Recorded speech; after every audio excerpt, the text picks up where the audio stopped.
आप देख रहे हैं पुलिस वाला वेब न्यूज और मैं हूं आपके साथ हर्षिता मिश्रा।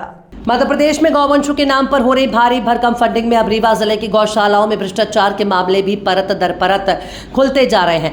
ऐसा ही एक मामला जनपद पंचायत रीवा के अंतर्गत ग्राम टीकर की गौशाला से निकलकर सामने आया, जहां की क्रमांक 1 और क्रमांक 2 गौशाला में आए दिन निराश्रित गौवंशों की मौत के मामले सामने आ रहे हैं। बताया जा रहा है कि गौवंश का संचालन करने वाली ग्राम पंचायत एजेंसी ने निराश्रित गौवंशों को दिए जाने वाले भूसे में भी व्यापक भ्रष्टाचार किया है। वहीं इस पूरे मामले को लेकर गौशाला का संचालन करने वाली एजेंसी ग्राम पंचायत टीकर के सरपंच शंकर लाल गुप्ता का कहना है कि उनकी गौशाला में क्षमता से अधिक निराश्रित गौवंश हैं। ऐसे में उनकी मौत होना स्वाभाविक है, उसे कौन रोक सकता है। हाल ही में रीवा के गदई गौशाला में निराश्रित गौवंशों के शवों को कुत्तों द्वारा नोचते हुए तस्वीरें सामने आने के बाद शासन प्रशासन ने गौशाला का संचालन करने वाले समूहों और ग्राम पंचायत को कड़े दिशा निर्देश जारी करते हुए निराश्रित गौवंश के बेहतर रखरखाव के दिशा निर्देश जारी किए। लेकिन समूह और ग्राम पंचायतों के लिए शासन प्रशासन द्वारा जारी किया गया यह आदेश कागजी घोड़ा बनकर रह गया और हालात जस के तस बने रहे। वहीं टीकर की गौशाला में फैली अव्यवस्थाओं को लेकर जनपद सीओ पूनम दुबे का कहना है कि कितने सरपंच साहब कितना पैसा देते हैं महीने में? 4000 खाते में आता है कि नकद देते हैं? अभी लगे हैं सर। हाँ, अच्छा, मतलब अभी महीना भर नहीं हुआ। और यहाँ जो गाय वाय मर जाती है तो ये आप ही लोग फेंकते होंगे इसे तो? जी। हड्डी वड्डी बीनने वाले आते हैं? जी। कब आए थे? अभी कल आए थे। हाँ, कितनी गायों की हड्डियाँ ले गए? एक गाय की। गोबर उठा रहे हैं, कितना पैसा मिलता है आपको? 4000। 4000 जी। नगद देते हैं, खाते में देते हैं? खाते में देते हैं। खाते में देते जी। हैं। यहाँ कितने मवेशी हैं? यहाँ करीब 250 हैं। और जंगल भी लगा हुआ है? जंगल भी है जी। तो सुबह कितने बजे मवेशियों को निकाल देते हैं? 9 बजे। और शाम को कितने बजे मवेशी आते हैं? शाम को 6 बजे आते हैं। तो यहाँ जंगल है तो जानवर भी बहुत है? जानवर हैं सर। तब तो वो जो यहाँ से गौवंश जाते होंगे उन्हें भी अपना शिकार बनाते होंगे? नहीं, वो बरेदी लगे हैं ना सर चराने के लिए। जी। लोगों का ये कहना है कि जो जंगली जानवर आते हैं वो गांव के मवेशियों को उठा के ले जाते हैं। जी। सही है क्या? जी, आते हैं सर। जी। आवारा मवेशियों की संख्या भी गांव में बहुत है? जी, बहुत है। झुंड का झुंड है। झुंड का झुंड है? जी। तो वो आवारा मवेशी यहाँ पे नहीं लाए जाते क्या? यहाँ पर नहीं लाए जाते, जो ले आते हैं तो टीकर पंचायत से आते हैं, दूसरे पंचायत के नहीं बिगड़ते हैं। नहीं, टीकर पंचायत की ही बात कर रहे हैं। जी। आपके टीकर पंचायत में भी तो आवारा मवेशी है? जी। तो उनको यहाँ नहीं लाया जाता क्या? यहाँ लाते हैं। जी। बहुत है भैया। अब से कहूँ बिनती करी कि 4000 के धान बोवे सब चले रहे थे। गौशाला का ही कहा तो कहीं के वो गौशाला के न हो गांव के आए। गांव में ले जाए तो कहीं गौशाला में कहीं आनता हूँ रसीद दिखा मैं, तो वह नहीं दिखा मैं। आदमी का परेशान कहे हैं। खेती तो पूरी चल रही थी? बहुत चल रहे थे, मान ले ताकि न तो इसको नहीं बाँचे। अब कहूँ बिनती करी। हाँ, सरपंच का कहा था? सरपंच कहा कि हम बरेदी लगाए हैं गुरुआ ताकि के लाने तनख्वाह दे थे, ताऊ भरे में सोच गई के वह में तो गैया बहुत मरी थी गौशाला में। तब जब बूढ़ ठहल हैं तो मरबे न करी। पानी की तो कोनो व्यवस्था नहीं है, कहा था इतनी बड़ी गौशाला बनाए। पानी की व्यवस्था झिरिया है साहब वहीं थे। तो वो तो बरसात में चलत हुई ना? बाकी 12 महीना। भारतीय जनता पार्टी की सरकार और इनके नेतागण गौवंश को गौ माता कहते नहीं अघाते हैं। ये सुन सुनकर मध्य प्रदेश की 8 करोड़ जनता थक गई है। रीवा जिले में जितनी भी गौशालाएं हैं, एक तो इन्होंने बनाई नहीं, कमलनाथ जी की सरकार में कुछ बनी और लेकिन उनमें सब में चारा ये खा रहे हैं। चारा घोटाले का हम लोग ने बड़ा भारी नाम सुना था, लेकिन लगता है रीवा में उसका क्रियान्वयन बड़ी तेजी से किया जा रहा है।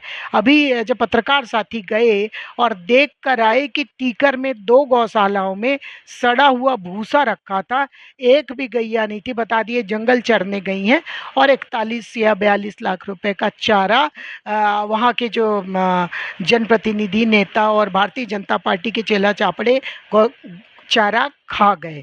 तो ये जो सरकार है ये ढोंग करती है गौवंश के नाम पर। अभी इन्होंने कॉन्क्लेव किया रीवा शहर के हार्ट ऑफ सिटी में, और ये बताया कि हम बहुत सारी गौशालाओं को उन्नयन कर रहे हैं और वहाँ का विजिट वगैरह भी की, लेकिन यथार्थ ये है कि गाय जब मर जाती हैं भूखी प्यासी तो उसको पीछे फेंक दिया जाता है, उसकी हड्डी इसकी मांस कुत्ते बिल्ले नोच के खा जाते हैं और उसकी हड्डियाँ जो ये व्यापारी पशु तस्कर होते हैं वो उसको उठा के ले जाते हैं। तो सभी गौशालों में गौवंश के साथ बहुत निर्ममतापूर्वक निर्दयतापूर्वक व्यवहार हो रहा है, और मैं अपने आप को गौ पुरुष और गौवंश के सच्चे संरक्षक के रूप में मोहन यादव जी बताया करते हैं, लेकिन सच ये है मोहन यादव जी कि आपके राज्य में गौवंश की बड़ी दुर्गति है। वो यहाँ से लेकर इलाहाबाद चले जाइए, सतना चले जाइए, सड़कों में हज़ारों की तादाद में गौवंश पड़े हुए हैं, ट्रक और बसें चढ़ जाती हैं, हाईवे आम जनता के लिए और गाड़ी के चलने के लिए होता है, लेकिन ऐसा लगता है कि जो आपकी गौवंश है उन्हीं के लिए आपने हाईवे और राजमार्ग बने हैं, जिसके कारण दुर्घटनाएं हो रही हैं। जाने कितने बैलों ने, गायों ने, कई सारे वृद्ध लोगों को जो घूमने जाते हैं उनके पेट में अपना सींग घुसेड़ दिया और वो मर गए। तो ये तो बुरी स्थिति है। गौ माता यदि कहते हो तो अपनी माता को कोई सड़क पर फेंकता नहीं है, उसका इंतजार। रुपए की मांग मेरे द्वारा नहीं की जाती है कभी, और वहाँ ज़रूरत से ज़्यादा गऊ है, जितना वहाँ क्षमता नहीं है उससे डबल क्षमता में रखे हैं, क्योंकि कलेक्टर मैडम का आदेश है कि सरपंच द्वारा थोड़ा मैनेज किया जाए। गौवंश जो भागती रहती हैं तो मैं अपने से खुद वहाँ अपने आदमियों से रखवा देता हूँ, ले जाके। और गांव वाले तो कोई ले ही नहीं जाते, गांव वाले अपने पालतू वाले लेके जाते हैं, जो पाले रहते हैं। जैसे दूध लगा लिए 4-6 महीना, फिर सोचिन के ले जाके गौशाला में रख दी तो उनको नहीं लेते हैं। जो आवारा है उनको रखते हैं, उनकी खुद की नहीं रखते हैं, इसलिए उन्होंने ऐसा बताया होगा।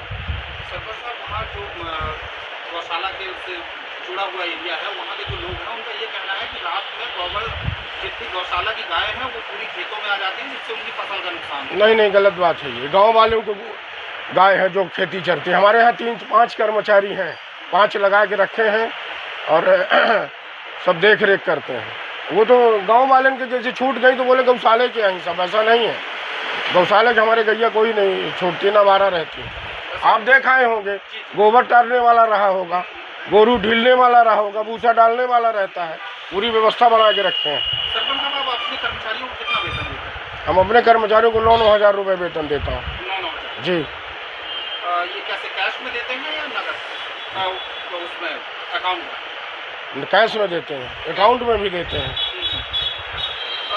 लगातार सरपंच साहब, जो आपका क्रमांक 2 वाली गौशाला है उसमें गौवंश की मौत भी हो रही है। कल ही हड्डियां बीनने वाले आए थे और वो हड्डियां ले गए हैं और गौवंश को बाहर निकाला। अब जो भाई सियाने हैं तो वो तो मरेंगे ही, उसको मैं क्या कर सकता हूँ। जैसे कोई सियाना हो गया तो वो मर गया, उसको दूरी फेंकवाते हैं, उसकी भी व्यवस्था कराते हैं। और वहाँ जंगल के किनारा है, जंगल में भी लोग गौवंश मर जाते हैं, वो अपने गौशाला के नहीं होते हैं। और चूँकि जंगल से लगा हुआ है तो कहीं मरेगा तो वो गौशाला के दिखने लगता है कि गौशाला का, और गौशाला के नहीं रहती। वो तो कई लोग गांव के भी पाल के रखे हैं जो बगल में, और गौशाला में इतना अतिक्रमण है। इसके लिए आप लोगों ने नहीं पूछा कि भाई यहाँ गौशाला है, गौशाला की ज़मीन तो छोड़ दो, यहाँ पूरा अतिक्रमण करके रखा है। कई बार हमने SDM, तहसीलदार, CO, कलेक्टर मैडम को भी दिया हूँ, आज तक कोई कार्रवाई नहीं हुई। लगभग गौशाला की कितनी एकड़ जमीन में कब्जा है? गौशाला की ज़मीन 30 एकड़ है और 2 एकड़ खाली है, बाकी सब कब्जा में है। तो जब आपने पत्राचार किया वरिष्ठ अधिकारियों से, तो वरिष्ठ अधिकारी आज तक उनके द्वारा कोई पहल नहीं की गई है। 20 बार लिख के दूंगा, एक बार नहीं, 20 बार। और कोई लेबरों का कोई पेमेंट नहीं आता है शासन से, वो सरपंच अपने जेब से दे या कहीं से दे, इससे मतलब नहीं रहता शासन से। जो कर्मचारी लगे वो अपने जेब से देता हूँ। ये आपने एक बहुत महत्वपूर्ण बात हमारे ध्यान में लाई है, और डेफिनेटली इतनी लापरवाही नहीं होनी चाहिए। आपने मुझे अभी जैसा बताया है, मैं तत्काल अभी इंजीनियर और APO को स्थल पे भेज रही हूँ, और अगर कोई भी विसंगति पाई जाती है तो हम ज़रूर कार्रवाई करेंगे, क्योंकि गौवंश के लिए खास करके बारिश में स्पेशल निर्देश हैं कि उनको गौशाला में रखा जाए। और मैं वेटनरी डिपार्टमेंट से भी संपर्क करूंगी कि वो अपने डॉक्टर्स भेजें, और अगर कोई गौवंश बीमार है तो तत्काल उसका उपचार हो।